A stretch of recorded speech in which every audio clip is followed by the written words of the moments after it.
महतियरे मान्यरे सुगमानो பெங்களூர் आने के लिए अभी सभी को धन्यवाद பெங்களூருக்கு வந்தாச்சு. அதுக்கப்புறம் உங்கள் வாழ்க்கையெல்லாம் ரொம்ப நல்லா போயிட்டுருக்குன்னு நினைக்கிறேன். కానీ ఎవరెవరు ఇక్కడికి వచ్చి కన్నడ అని ఒక లాంగ్వేజ్ అనేది మర్చిపోయినారు అనుకుంటాను. మీ అందరికీ చెప్పేది ఒకటే, when you are here it's very much important for you guys to learn the language of this land.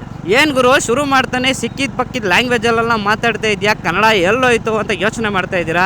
S, ನಾನು ಕನ್ನಡದವನು, ಆದರೆ ಎಲ್ಲ ಲ್ಯಾಂಗ್ವೇಜ್ನು ಹೆಂಗಪ್ಪ ಮಾತಾಡ್ತಾ ಇದ್ದೀನಿ ಅಂತ ನೀವು ಅನ್ಕೊತಾ ಇರ್ಬೋದು. ಹೌದು, ಬೆಂಗಳೂರವ್ರು ಅಂದಮೇಲೆ ಎಲ್ಲ ಲ್ಯಾಂಗ್ವೇಜು ಮಾತಾಡಲೇಬೇಕು, ಯಾಕೆಂದ್ರೆ ನಾವು ಕನ್ನಡದವ್ರೆ ಹಂಗೆ ಅಲ್ವಾ. ಎಲ್ಲ ಲ್ಯಾಂಗ್ವೇಜ್ನು ರೆಸ್ಪೆಕ್ಟ್ ಮಾಡ್ತೀವಿ. ಹೊರಗಡೆಯಿಂದ ಬಂದಿರೋ ಎಲ್ಲ ಜನಗಳಿಗೂ ರೆಸ್ಪೆಕ್ಟ್ ಕೊಟ್ಟು ಅವ್ರೆಲ್ರಿಗೂ ಇಲ್ಲಿ ಇರೋದಕ್ಕೆ ಜಾಗ ಕೊಟ್ಟಿದ್ದೀವಿ, ಜೀವನ ರೂಪಿಸ್ಕೊಳ್ಳೋದಕ್ಕೆ ದಾರಿ ಕೊಟ್ಟಿದ್ದೀವಿ, ತಿನ್ನೋದಕ್ಕೆ ಅನ್ನ ಕೊಟ್ಟಿದ್ದೀವಿ, ಕುಡಿಯೋಕೆ ಕಾವೇರಿ ನೀರು ಕೊಟ್ಟಿದ್ದೀವಿ. ಹಂಗಂದ್ಮೇಲೆ ಕನ್ನಡಿಗರ ಹೃದಯ ಎಷ್ಟು ವಿಶಾಲವಾದ್ದು ಅಂತ ನಿಮ್ಮೆಲ್ರಿಗೂ ಗೊತ್ತೇ ಇದೆ. ಯಾರ್ಯಾರಿಗೆ ಈ ಲ್ಯಾಂಗ್ವೇಜು ಬ್ಯಾರಿಯರ್ಸ್ ಇಂದ ಪ್ರಾಬ್ಲಮ್ ಆಗಿದೆ, ಎಸ್ಪೆಷಲಿ ಬೇರೆ ಸ್ಟೇಟ್ ಇಂದ ಬಂದಿರುವಂತ ಜನಗಳಿಗೆ ನೀವೆಲ್ಲ ಹೇಳೋದು ಒಂದೇ, ನೀವೆಲ್ಲ ಈ ಬೆಂಗಳೂರು ಬಂದ್ಮೇಲೆ ಬೆಂಗಳೂರು ಉದ್ಧಾರ ಆಗಿದೆ ಅಂತ ನೀವು ಅನ್ಕೊಂಡಿದ್ದೀರಾ. ಬಟ್ ಅಲ್ಲ, ನಮ್ಮ ಬೆಂಗಳೂರನ್ನ ನಾವೇ ಬೆಳೆಸಿರೋದು, ನಾವು ಬೆಳೆಸಿರೋ ಬೆಂಗಳೂರಲ್ಲಿ ನೀವು ಬಂದು ಬೆಳೆ ಬೇಯಿಸ್ಕೊತಾ ಇರೋದು, ನಾವು ಮರಿಬೇಡಿ. ಸೊ ಬನ್ನಿ ಇವತ್ತು ಈ ವಿಡಿಯೋನ ಅದ್ಭುತವಾಗಿ ಶುರು ಮಾಡೋಣ. ಅದಕ್ಕೂ ಮುಂಚೆ ಹೋಗಿ ನಾನು ಇಂಟ್ರೋ ನೋಡ್ಕೊಂಡು ಬನ್ನಿ, ಆಮೇಲೆ ಶುರು ಮಾಡೋಣ.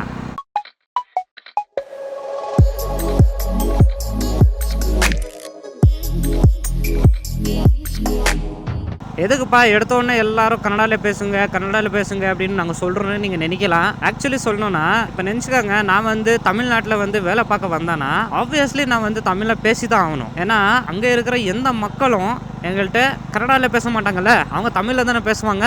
அப்போது நீங்கள் கூட இங்கே வரும்போது கன்னடாவில் பேசுங்க அப்படின்னு நாங்கள் கேட்குறது தப்பா? நீங்களே சொல்லுங்கள். మీరు కన్నడలో మాట్లాడితే మీ స్థాయి ఇంకా ఎక్కువ అవుతుంది, కానీ కిందకి రాదు. ఎప్పుడు మీరు కన్నడకి రెస్పెక్ట్ ఇచ్చి కన్నడ నేర్చుకొని కన్నడ మాట్లాడతారో అప్పుడు మీ లైఫ్ ఇంకా బాగుంటుంది.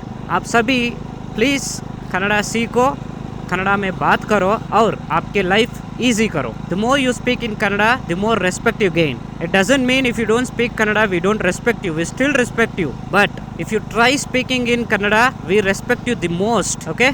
I guess you guys understand this. We're not imposing Kannada on you the way Hindi people impose saying Hindi is our national language. For your kind information, Hindi is not our national language. And for that matter, none of the languages are our national languages. Wherever you go, wherever you stay in any part of this country, and that particular language becomes the national language. யாருப்பா நீ எடுத்தவொடனே எல்லா லாங்குவேஜ்லையும் சூப்பராக பேசிகிட்டு இருக்க, சத்தியமாக நீ கன்னடிகாவா அப்படின்ற ஒரு டவுட் உங்களுக்கு வந்திருக்கும். అవునండి, పక్కా నేను కన్నడిగానే, అయినా కూడా ఎందుకు నేను అన్ని లాంగ్వేజెస్లో మాట్లాడుతున్నాను, మీకు ఎందుకు అర్థం కావాలనే మీ లాంగ్వేజ్లో మాట్లాడుతున్నాను అనే దానికి ఒక రీజన్ కూడా ఉంది. The reason behind it is you guys keep telling that our Bangalore has been developed only because of you guys who have come from different parts of this country. To be frank, in 1881 our own Mysore king Chamarajendra Odayar has actually hired British people and paid them salary. You guys understand that? We Kannadigas have given jobs to people from different parts of the world, and today we are giving the same work to the different part of our country as well. So our state is not developed because of you. Today you guys are using EV cars, EV bikes, mobiles, laptops, and you guys have electricity all over the country, right? But do you guys know who bought electricity for India? You guys don't know. And it was our own Mysore king who first bought electricity for India. So you guys think, right, we are developing. No, you guys are not. Our state has been developed ages ago. ನಿಮ್ಮಿಂದ ನಾವಲ್ಲ, ನಮ್ಮಿಂದ ನೀವು ಅನ್ನೋದನ್ನ ಮರಿಬೇಡಿ. ಅರ್ಥ ಆಯ್ತಾ? 1881ರಲ್ಲಿ ನಮ್ಮ ಮೈಸೂರು ರಾಜರು ಚಾಮರಾಜೇಂದ್ರ ಒಡೆಯರ್ ಅವರು ಎಲೆಕ್ಷನ್ನ ತಂದ್ರಂತೆ.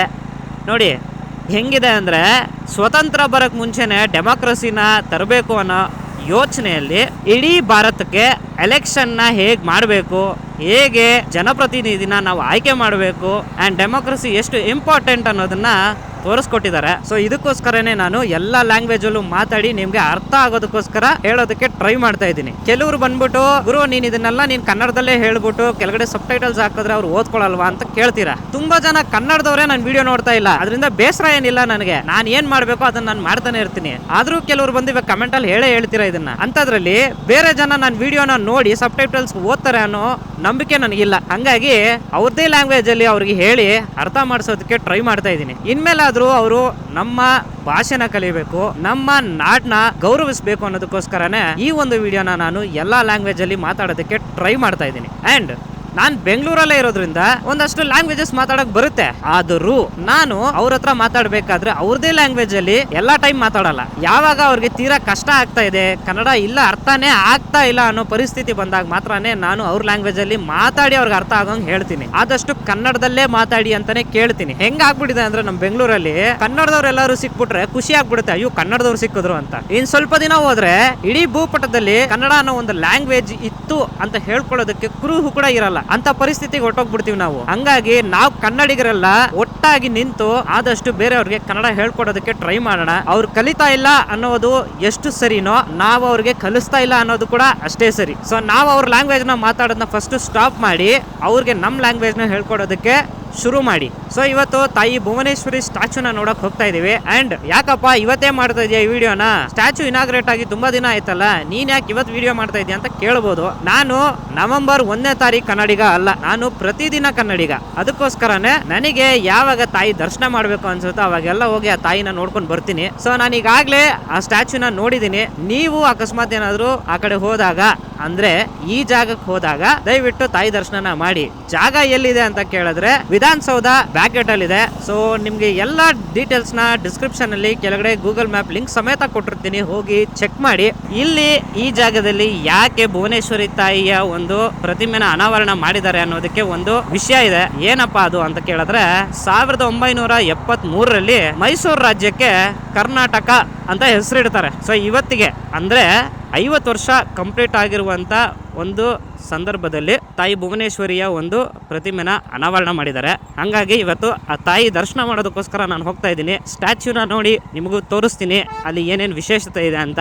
ಅಲ್ಲಿ ಹೋದ್ಮೇಲೆ ಸ್ಟ್ಯಾಚ್ಯೂಗೆ ಎಷ್ಟು ಖರ್ಚಾಗಿದೆ, ಎಷ್ಟು ಅಡಿ ಇದೆ ಎಲ್ಲವನ್ನೂ ನಿಮ್ಗೆ ಹೇಳ್ತೀನಿ. ಸೊ ಇವತ್ತು ಭುವನೇಶ್ವರಿ ತಾಯಿ ದರ್ಶನ ಮಾಡೋಣ ಅಂತ ಬಂದಾಗ ಒಂದೇ ಒಂದು ಅಡಚಣೆ ಆಗೋಗಿದೆ. ಏನಪ್ಪಾ ಅಂದ್ರೆ ಸೊ ಇಲ್ಲಿ ಪ್ರತಿಮೆ ನೋಡೋದಕ್ಕೆ ಯಾವಾಗೂ ಕ್ಲೋಸ್ ಆಗಿರುತ್ತಂತೆ, ಏನಾದರೂ ವಿಶೇಷ ದಿನಗಳಿದ್ರೆ ಮಾತ್ರ ಓಪನ್ ಅಲ್ಲಿ ಇರುತ್ತೆ ಅಂತ ಹೇಳಿದ್ರು. ಸೊ ಆ ಇನ್ಫಾರ್ಮೇಷನ್ ಕರೆಕ್ಟಾ ಇಲ್ವಾ ಅನ್ನೋದು ಗೊತ್ತಿಲ್ಲ ನನಗೆ. ಬಟ್ ಹೊರಗಡೆಯಿಂದ ಕ್ಲೀನಾಗಿ ಕಾಣ್ತಿದೆ, ಭುವನೇಶ್ವರಿ ತಾಯಿ ಕ್ಲೀನಾಗಿ ಕಾಣಿಸ್ತಿದ್ದಾಳೆ ಇಲ್ಲಿಗೆ. ಸೊ ಆದಷ್ಟು ನಿಮಗೆ ಇಲ್ಲಿಂದನೇ ತೋರಿಸೋದಕ್ಕೆ ಟ್ರೈ ಮಾಡ್ತೀನಿ. ನೋಡಿ ಕೆಲವೊಂದು ವೀಡಿಯೋಸ್ನ ಹಾಗೆ ಹಾಕ್ತೀನಿ, ಅದನ್ನು ನೋಡ್ಕೊಂಬನ್ನಿ. ಹೇಗೆ ಅನ್ನಿಸ್ತು ಅನ್ನೋದನ್ನು ಕಮೆಂಟ್ ಸೆಕ್ಷನಲ್ಲಿ ತಿಳಿಸಿ. ಸೊ ಇಲ್ಲೇ ನಿಮಗೆ ಇನ್ಫಾರ್ಮೇಷನ್ನ ಕೊಡೋದಕ್ಕೆ ಟ್ರೈ ಮಾಡ್ತೀನಿ. ಸೊ ನಿಮಗೆ ಕಾಣಿಸ್ತಿದೆ ಅಂತ ಅನ್ಕೊತೀನಿ. ಬನ್ನಿ ತೋರಿಸ್ತೀನಿ ಸ್ವಲ್ಪ ಹತ್ತಿರ ಹೋದ್ಮೇಲೆ. ಅಂದರೆ ಹತ್ತಿರ ಅಂದರೆ ಇಲ್ಲೇ ಈ ಗೇಟಿಂದನೇ ನೋಡ್ಕೋಬೇಕಷ್ಟೇ. ಅಟ್ಲೀಸ್ಟ್ ಇಷ್ಟು ಮಾತ್ರ ಆದರೂ ಕ್ಲೀನಾಗಿ ಕಾಣ್ತಿದೆ, ಆರಾಮಾಗಿ ನೋಡ್ಬೋದು. ಖುಷಿ ಆಯಿತು ನೋಡಿ. ಜೈ ಭುವನೇಶ್ವರಿ. ಕರುನಾಡು ಸ್ವರ್ಗದ ಸೀಮೆ, ಕಾವೇರಿ ಹುಟ್ಟಿದ ನಾಡು,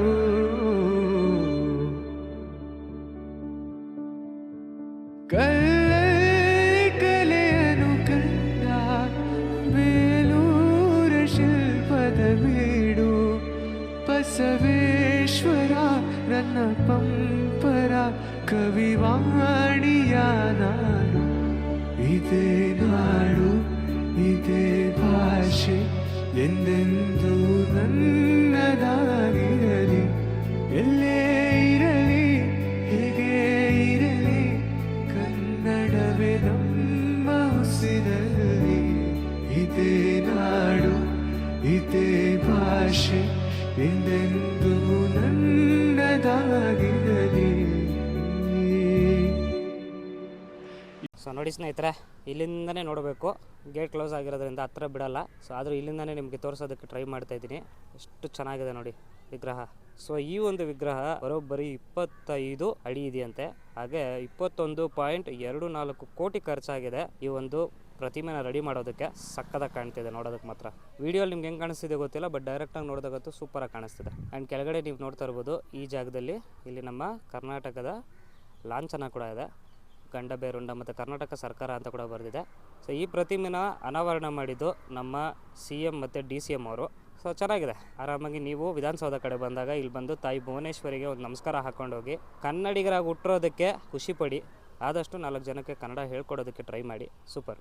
ಆಕ್ಚುಲಿ ಈ ಜಾಗನ ಕಂಪ್ಲೀಟ್ ಆಗಿ ಓಪನ್ ಮಾಡಿದ್ರೆ ಚೆನ್ನಾಗಿರುತ್ತೆ, ಯಾಕೆಂದ್ರೆ ನೀವು ನೋಡ್ತಾ ಇರ್ಬೋದು ಸುತ್ತ ಗಾರ್ಡನ್ ಇದೆ. ಬೇಕಾದ್ರೆ ಸೆಕ್ಯೂರಿಟಿ ಸ್ವಲ್ಪ ಜಾಸ್ತಿ ಮಾಡಿ ಆರಾಮಾಗಿ ದರ್ಶನಕ್ಕೆ ಬಿಡ್ಬೋದು. ಸೊ ಹತ್ರ ಹೋಗಿ ನೋಡುವಾಗ ಇನ್ನೂ ಖುಷಿ ಆಗುತ್ತೆ. ಅಂಡ್ ಹಿಂದೆಗಡೆ ನೋಡ್ಬೋದು ನೀವು ಕರ್ನಾಟಕ ಮ್ಯಾಪು ಇದೆ, ಹಾಗೆ ನಮ್ಮ ಕರ್ನಾಟಕ ಬಾವುಟ ಕೂಡ ಇದೆ. ಸೊ ಕರ್ನಾಟಕ ಮ್ಯಾಪ್ ಅಲ್ಲಿ ಹಿಂದೆಗಡೆ ನಮ್ಮ ನಾಡಗೀತೆ ಕೂಡ ಪ್ರಿಂಟ್ ಆಗಿದೆ, ಅದನ್ನು ನಿಮಗೆ ತೋರಿಸ್ತಾ ಇದ್ದೀನಿ. ಸೂಪರ್ ಅಲ್ಲ?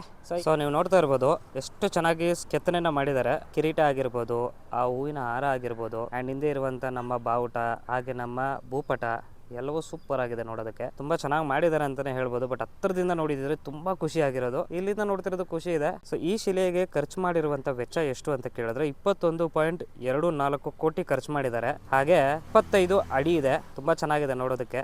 ಸೊ ರಾಜ್ಯೋತ್ಸವ ದಿವಸ ಓಪನ್ ಇತ್ತು ಅಂತ ಕಾಣುತ್ತೆ, ಬಟ್ ಇವತ್ತು ಓಪನ್ ಇಲ್ಲ. ಪ್ರತಿದಿನ ಓಪನ್ ಇರಲ್ಲ ಅಂತ ಕಾಣುತ್ತೆ. ಸೊ ಆದಷ್ಟು ಈ ಕಡೆ ಬಂದಾಗ ಅಟ್ಲೀಸ್ಟ್ ಆಚೆ ಕಡೆಯಿಂದ ಆದರೂ ಈ ತಾಯಿ ದರ್ಶನ ಮಾಡ್ಕೊಂಡು ಹೋಗಿ. ನಾನು ಆಗ್ಲಿಂದ ಈ ಜಾಗದಲ್ಲಿ ಬಂದು ನಿಂತು ವಿಡಿಯೋ ಮಾಡಕ್ಕೆ ಶುರು ಮಾಡಿದಾಗಿಂದ ಇವಾಗವರೆಗೂ ಒಂದು 7ರಿಂದ 8 ಜನ ಬಂದು ಹೋದ್ರು. ಯಾರು ಕನ್ನಡದವರಲ್ಲ, ಎಲ್ಲ ಬೇರೆಯವರೇ. ಆದರೂ ಇಲ್ಲಿ ಬಂದು ಅವರು ಈ ತಾಯಿ ದರ್ಶನ ಮಾಡ್ತಾ ಇರೋದು ನೋಡಿ ಖುಷಿ ಆಯಿತು. ಆದರೆ ಇನ್ನೊಂದು ಕಡೆ ಇನ್ನೊಂದು ಬೇಜಾರಿನ ಸಂಗತಿ ಏನಪ್ಪ ಅಂದರೆ ಈ ಜಾಗ ಕಂಪ್ಲೀಟಾಗಿ ಈ ಥರ ಕ್ಲೋಸ್ ಆಗಿರೋದು. ಎಷ್ಟು ಬೇಜಾರಾಗುತ್ತಲ್ವ ಈ ಥರ ಕ್ಲೋಸ್ ಆಗಿರೋ ಜಾಗನ ಅವ್ರು ಬಂದು ನೋಡಿದಾಗ. ಅವರು ಆ್ಯಕ್ಚುಲಿ ಬಂದು ಕನ್ನಡ ಕಲಿಬೇಕು, ಕನ್ನಡದ ಮೇಲೆ ಒಂದು ರೆಸ್ಪೆಕ್ಟ್ ಬೆಳೆಸ್ಕೋಬೇಕು ಅಂದಾಗ ಇಲ್ಲಿ ಬಂದು ಈ ಜಾಗ ಓಪನ್ ಇದ್ದರೆ ಅವ್ರಿಗೊಂದು ಖುಷಿ ಇರುತ್ತೆ ಬಂದು ನೋಡೋದಕ್ಕೆ. ಬಟ್ ಕ್ಲೋಸ್ ಆಗಿದ್ದಾಗ ಅವರು ಆಚೆಯಿಂದ ಬಂದ್ಬಿಟ್ಟು ಏನೋ ಒಂದು ಸ್ಟ್ಯಾಚ್ಯೂ ಇದೆ ಅಂದ್ಕೊಂಡು ಹೊಟ್ಟೋಗ್ತಾರೆ. ಸೊ CM ಮತ್ತು DCM ಅವ್ರಿಗೆ ಇದೊಂದು ರಿಕ್ವೆಸ್ಟ್ ನಮ್ಮ ಕಡೆಯಿಂದ, ದಯವಿಟ್ಟು ಈ ಜಾಗನ ಓಪನಲ್ಲಿ ಇಡಿ ಅಷ್ಟೇ. To the people who comes to Bangalore from different parts of the country, I would request you guys to come to this particular place where Vidhan Sauda is there, and at the back gate you can come and see Nadadevi Bhuvaneshwari Devi statue, which is so beautiful. Look at her, the charm and the devotional look that she's carrying. It's amazing. Don't miss this beautiful sculpture. Come visit her and get some knowledge about our language. So finally ತಾಯಿ ಭುವನೇಶ್ವರಿ ಸ್ಟ್ಯಾಚ್ಯೂನ ನೋಡಿದ್ದಾಯಿತು, ನಿಮಗೂ ತೋರಿಸಿದ್ದೀನಿ. But ಆ gate close ಆಗಿರೋದು ಒಂದು ಬೇಜಾರಿನ ವಿಷಯ. ಕರ್ನಾಟಕ ಸರ್ಕಾರಕ್ಕೆ ನಾನು ಕೇಳ್ಕೊಳ್ಳೋದೊಂದೇ, ಆದಷ್ಟು ಆ ಗೇಟ್ಸ್ನ ಓಪನಲ್ಲಿ ಇಡಿ. ಯಾಕೆಂದರೆ ಬೇರೆ ಊರಿಂದ ಬರೋಂಥ ಜನಗಳಿಗೆ ಅದು ಬರೀ ಯಾವುದೋ ಒಂದು ದೇವರ ಒಂದು ಸ್ಟ್ಯಾಚ್ಯೂ ಅಂತ ಅನ್ನಿಸ್ಬೋದು. ಹತ್ರ ಬಂದು ಕ್ಲೀನಾಗಿ ಅಬ್ಸರ್ವ್ ಮಾಡಿದಾಗ ಅದು ತಾಯಿ ಭುವನೇಶ್ವರಿ ಆ್ಯಂಡ್ ನಮ್ಮ ಕನ್ನಡ ತಾಯಿ ಅನ್ನೋದು ಎಲ್ರಿಗೂ ತಿಳಿಯುತ್ತೆ. ಆ್ಯಂಡ್ ನಾವು ಯಾಕೆ ಕನ್ನಡಕ್ಕೆ ಅಷ್ಟೊಂದು ಮಹತ್ವ ಕೊಡ್ತೀವಿ ಅನ್ನೋದು ಕೂಡ ಅವ್ರಿಗೆ ಗೊತ್ತಾಗುತ್ತೆ. ಹಾಗಾದರೂ ಅವರು ಕನ್ನಡನ ಕಲಿಯೋದಕ್ಕೆ ಟ್ರೈ ಮಾಡ್ತಾರೆ ಅಂತ ಹೇಳ್ತಾ, ದಯವಿಟ್ಟು ಕರ್ನಾಟಕ ಸರ್ಕಾರದವರು ಗೇಟ್ಸ್ನ ಓಪನಲ್ಲಿ ಬೇರೆ ಜನರು ಬಂದು ಹತ್ರದಿಂದ ನೋಡಿ ನಮ್ಮ ಕನ್ನಡನ ಕಲೀಲಿ. And finally I have told everything that I have to say, and I guess you guys will really understand why we Kannadigas are feeling insecure in our own motherland. So it's your responsibility to respect our language and learn. Try speaking some words. We are not imposing you guys to take a master degree in Kannada. Let's say if I am coming and working in your state, I will surely learn that language. That's because our parents have raised us like that we have to respect each and every human and their culture, language, motherland. So you guys will also feel the same is what I feel. So please respect our language, try speaking it, and let's make the better India. But after I say so much, there would be some people will still crib and say मुझे कन्नड़ा नहीं आता है, నేను కన్నడ నేర్చుకోను, అంగ ఎదుకంగా Kannada పేసను. There are a lot of people who are born and brought up in Karnataka and they still don't know all of your languages. To respect them, you guys have to speak their language and understand their problems as well. You guys have come here, it doesn't mean we have to learn all the languages and just respect you. You guys should also have the equal respect towards us. So I would kindly request everyone to please learn Kannada and try speaking some Kannada words. ಇಷ್ಟನ್ನು ಹೇಳ್ತಾ ಕೊನೆಯದಾಗಿ ನಾವು Kannada impose ಮಾಡ್ತಾ ಇದ್ದೀವಿ ಅಂತ ಅವ್ರು ಅಂದರೆ ಅದು ಅವ್ರ ಹಣೆ ಬರಹ.